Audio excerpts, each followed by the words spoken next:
Hey there, fellow web enthusiasts. Welcome back to our channel, where we break down tech topics into simple, actionable steps. Today, we're tackling how to add a subdomain in GoDaddy for 2025. If you're looking to expand your website's capabilities, like creating a separate blog or store under your main domain, this tutorial is perfect for you. Adding a subdomain might sound intimidating, but with GoDaddy's user-friendly interface, you'll have it set up in no time.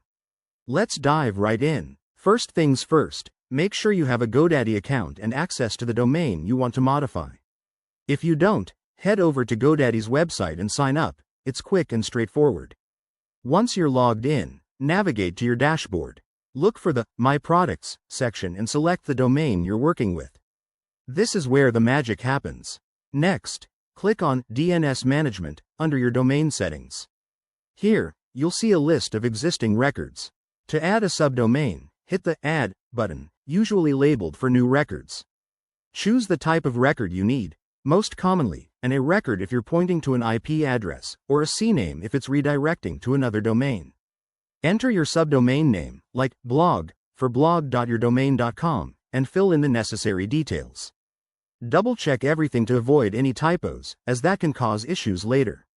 After saving your changes, it might take a few minutes to a couple of hours for the subdomain to propagate worldwide. While you wait, test it out by typing your new subdomain into your browser. If it doesn't work right away, don't panic. DNS changes can be slow.